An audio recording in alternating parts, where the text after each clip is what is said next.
Welcome back to the another lecture. Last lecture में हमने क्या देखा था कि पीएच वैल्यू क्या होती है, किसी भी मतलब पीएच स्केल के बारे में पढ़ा था। ठीक है, तो बेसिकली पीएच स्केल क्या थी, जो डिपेंड कर मतलब ये बताती है कि ये विलयन अम्लीय है या फिर क्षारीय।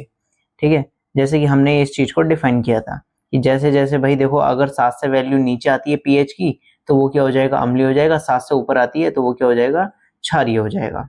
ठीक, और हमने ये डिस्कस करे थे लास्ट लेक्चर में। फिर इसके बाद आ जाती है कि भाई जो अम्ल और क्षारक की शक्ति है वो किस पर डिपेंड करती है।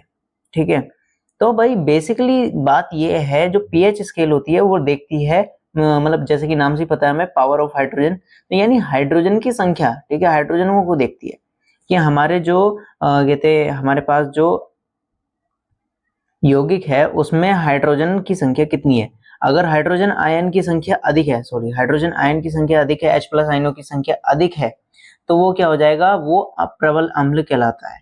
ठीक है, वो क्या कहलाता है, प्रबल अम्ल कहलाता है। जबकि अगर H प्लस आयनों की संख्या क्या हो, कम हो जाए, तो वो क्या कहलाता है, दुर्बल अम्ल कहलाते हैं। ठीक है, तो यानी हम कह सकते हैं कि जो आयनों की अम्लीयता है यानी प्रबल है या फिर दुर्बल है, वो किस पर बेसिकली डिपेंड करती है, आयन पर। कौन से आयन पर, हाइड्रोजन आयन पर। फिर आज हम देखेंगे भाई डेली रूटीन में पीएच का क्या महत्व होता है। डेली रूटीन में पीएच का महत्व देखेंगे। सबसे पहली बात, क्या पौधे और पशु पीएच के प्रति संवेदनशील है, यानी मतलब वो पीएच वैल्यू को क्या आइडेंटिफाई करते हैं। तो भाई हम, सीधी सी बात है, जो हमारा जो कहते हैं शरीर है, वो जो है जितना भी काम करेगा वो कितनी वैल्यू होती है उसकी, 7 to 7.8 पीएच परास के बीच में होती है। ठीक है, यानी हम पानी पी रहे हैं तो वो भी 7 के समथिंग होता है। ठीक है, या तो 7 के आसपास ही 6.8 या फिर 7.2 तक होता है। ठीक, फिर इसके बाद क्या कहते हैं, जो हम मतलब हमारे शरीर के अंदर कहते हैं खाना पचाने के लिए जो एसिड बनता है, उसको न्यूट्रलाइज करने के लिए भी भाई हमारी बॉडी क्षार भी बनाती है। ठीक है, क्या बनाती है, क्षार, एल्कलाइन भी बनाती है। तो हमारा शरीर 7.0 से 7.8 परास के बीच में कार्य करता है। ठीक है, जिससे क्या हमारा शरीर न्यूट्रल रहता है, हम बीमार नहीं होते। कभी कभी आपने देखा होगा अम्लीय वर्षा की बात चलती है। ठीक है, अम्लीय वर्षा, वर्षा के जल का पीएच मान अगर 5.6 से कम हो जाए, 5.6 से कम हो जाता है, तो उसको हम कहते हैं अम्लीय वर्षा, एसिड रेन। ये होता है भाई, ठीक है, कारखानों से निकलने वाली सल्फर गैस के कारण। ठीक है, sulphur oxygen, sorry sulphur oxygen कह रहा हूँ, सल्फर डाइऑक्साइड, SO2। ठीक है, इस तरीके की गैस निकलने के कारण भाई अम्लीय वर्षा का कारण बनते हैं, अम्लीय वर्षा होती है। अम्लीय वर्षा का जल क्या करता है, जब नदी में जाता है तो उसका पीएच वैल्यू भी घटा देता है और नदी का जल भी क्या है, अम्लीय हो जाता है। ठीक है, और उससे क्या होता है भाई, उसके अंदर जो जीवधारी रह रहे हैं, ठीक है, उसके अंदर जो जीवधारी रह रहे हैं, वो क्या होते हैं, उनकी जीवित रहना, उनके डेली रूटीन, ठीक है, उन पर इफेक्ट आता है और उनका रहना कठिन हो जाता है। अब एक ग्रह भाई शुक्र, ठीक है, जिसको क्या कहा जाता है भाई, पृथ्वी की बहन भी कहा जाता है शुक्र को। शुक्र के ऊपर क्या है, सल्फ्यूरिक यानी एसिड, H2SO4। ठीक है, सल्फ्यूरिक अम्ल का फॉर्मूला क्या होता है, H2SO4 के मोटे और श्वेत बादल, मतलब श्वेत और पीले बादल क्या है, बने हुए हैं। ठीक है, तो भाई आप लगा सकते हैं क्या उस ग्रह पर रहना संभव है, बिल्कुल नहीं है भाई। जब हमारे ऊपर गिरेंगे तो हमारा शरीर जलेगा नहीं क्या, है ना। तो भाई शुक्र ग्रह पर क्या है, जीवन संभव नहीं है। नेक्स्ट आ जाता है, आपके बगीचे का पीएच क्या है। ठीक है, तो आप भाई अपने कहते घर का जो पौधा होता है, मतलब घर में जो भी गमले वगैरह होते हैं, उनकी आप पीएच वैल्यू चेक कर सकते हैं। ठीक है, देन आप उससे कलर मैच करके बता सकते हैं। वैसे जो हमारे पास कहते हैं उपजाऊ मिट्टी होती है, जिसमें क्या है पौधे बहुत अच्छी तरह से ग्रो कर पाते हैं, उसकी पीएच वैल्यू लगभग होती है 6.5 से लेकर 7 तक। ठीक है, इतनी होती है, लगभग एसिडिक होती है थोड़ी बहुत। ठीक, फिर इसके बाद आ जाता है नेक्स्ट, कि हमारा पाचन तंत्र का पीएच क्या होता है। ठीक है, पाचन तंत्र का पीएच, पाचन तंत्र जिसमें हमारा खाना पचता है। ठीक है, सबसे पहले हम खाना खाते हैं, दांतों से चबाते हैं, दांतों से चबाने के बाद वो ग्रास नली में जाता है। ग्रास नली से कहाँ जाता है, स्टमक यानी आमाशय में। आमाशय से खाना पचने के बाद किसके द्वारा, अम्ल के द्वारा खाना पचने के बाद, एंजाइम्स के द्वारा खाना पचने के बाद कहाँ जाता है, पचा हुआ भोजन तो छोटी आंत में जाएगा, जो अपचित भोजन है वो कहाँ जाएगा, वो जाएगा हमारी बड़ी आंत में। ठीक है, ये होता है पाचन तंत्र का कार्य। और जो भी भाई अपचित खाना है वो आप सुबह को फ्रेश होकर निकाल देते हैं। ठीक, हमारे पाचन तंत्र का पीएच, अब यहाँ पर क्या है, हमारा खाना पचाने के लिए देखो भाई हाइड्रोक्लोरिक अम्ल, ठीक है, उत्पन्न करता है। हमारा जो उदर है वो क्या करता है, वो हाइड्रोक्लोरिक अम्ल हाइड्रो HCl उत्पन्न करता है, जिससे हमारा खाना पचता है, ठीक है।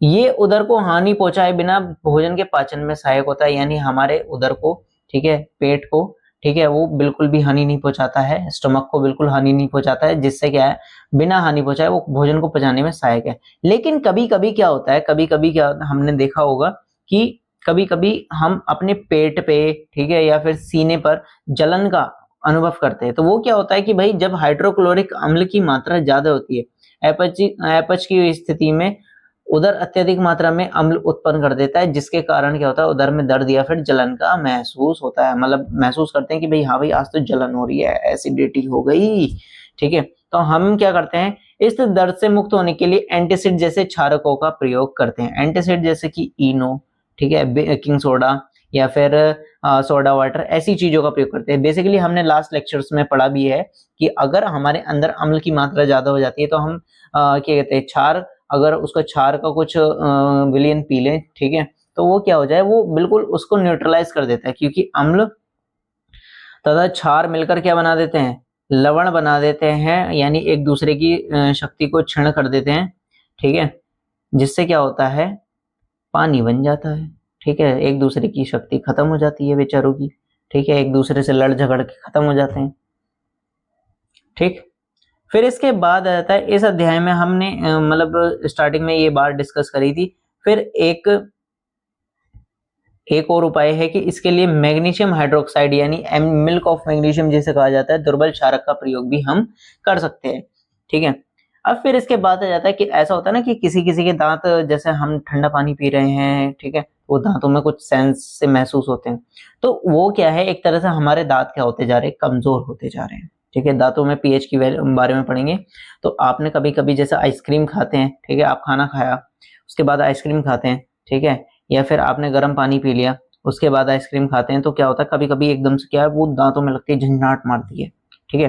तो फिर ये किस वजह से होता है भाई, हमारे दांतों के कमजोर होने की वजह से होता है। दांतों में क्या है, कहते हैं, हमारे दांत क्षय होने लगते हैं, क्षय यानी नष्ट होने लगते हैं। मुंह के पीएच का मान, ठीक है, जैसे हमने कल लार के बारे में डिस्कस करा था, खाना खाने से पहले जो लार का पीएच वैल्यू होता है वो लगभग 6.5 होता है, लेकिन खाना खाने के बाद वही 5.5 से लेके या 5.8 से लेके कितना हो जाता है, 6.5 तक रहता है, ठीक है। लार का जो हमारे अंदर मुंह में लार है, इसका खाना खाने से पहले जो पीएच मान होता है वो 6.5 होता है, और खाना खाने के बाद जो होता है वो 5.8 से 6.5 तक होता है, ठीक। जब मुंह के पीएच का मान अगर कितने से नीचे हो जाए, 5.5 से नीचे जाता है, तो हमारे दांत जो हैं वो क्या है, नष्ट होने लगते हैं, क्षय होने लगते हैं, यानी उनमें कुछ ना कुछ नुकसान होने लगता है, ठीक।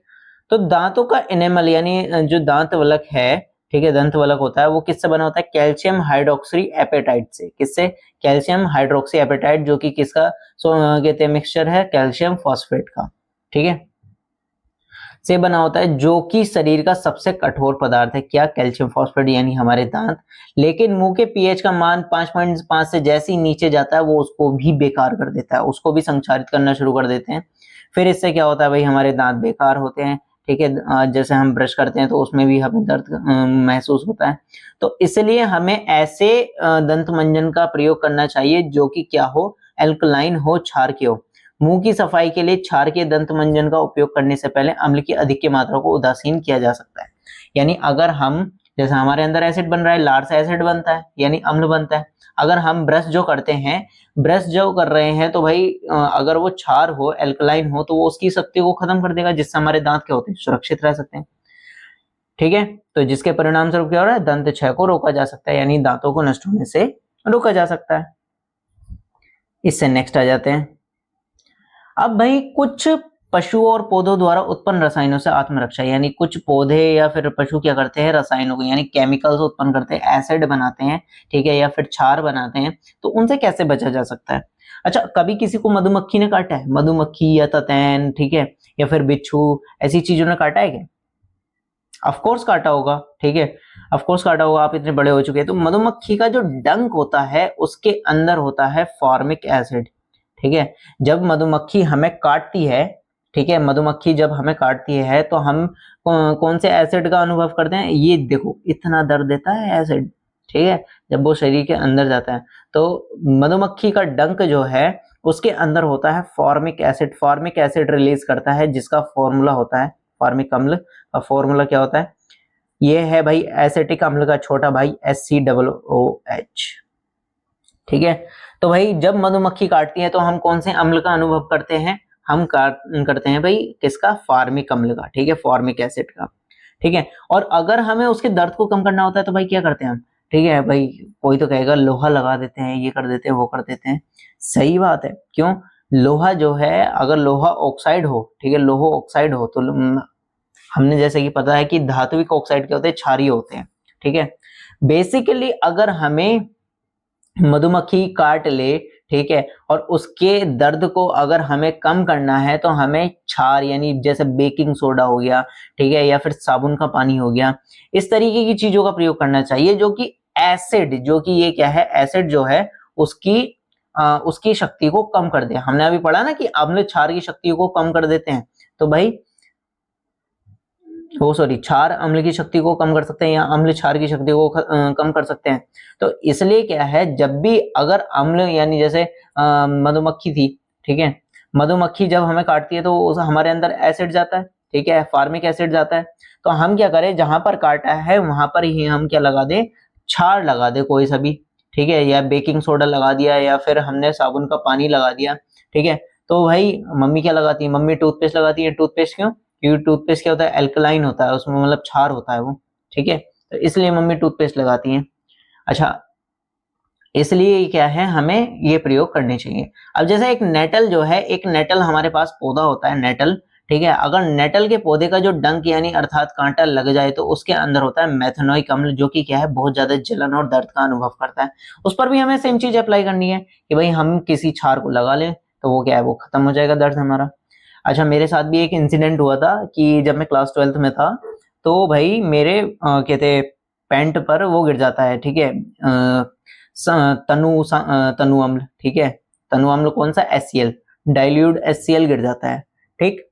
तो मेरे सर ने एकदम से क्या करा, मेरे सर ने एकदम से डाइल्यूट NaOH लाए, कास्टिक ठीक है, सोडियम हाइड्रोक्साइड लेके आए, ठीक है, डाइल्यूट, और उन्होंने एकदम से डाल दिया, ठीक है। तो वो क्या है, एकदम से जो हल्की हल्की जलन हो रही थी वो बिल्कुल शांत हो जाती है। लेकिन ये थी कि बात कि भाई वो जो मेरे पैर पर अम्ल गिरा था वो एसिडिक, मतलब जो था एसिड जो था वो तनु था, ठीक है, सांद्र नहीं था। सांद्र जो होता है वो उसमें अम्ल की मात्रा बहुत ज्यादा होती है, जो क्या है? एकदम जला देता है। तनु का मतलब है कि उसमें जलीय विलीन है, ठीक है, उसमें पानी की मात्रा अधिक है, ठीक है, यानी कुछ ना कुछ उसमें क्या है? शक्ति कम है, तो उसे हम तनु कहते हैं। तनु अम्ल गिरा था, तनु HCl यानी डाइल्यूट HCl गिरा था। उसके ऊपर सर ने एकदम से मेरे पैर पर डाइल्यूट NaOH डाल दिया, जिसकी वजह से क्या? दोनों की शक्ति खत्म हो गई और मेरे पैर को कुछ नुकसान नहीं हुआ, ठीक। अब हम यहाँ पर कुछ हमारे आसपास जो हैं कहते हैं अम्ल दिखाई देते हैं, जिन्हें हम मतलब अम्ल से बने पदार्थ दिखाई देते हैं, जो कि क्या है? प्राकृतिक अम्ल बनाते हैं, जैसे कि सिरका है।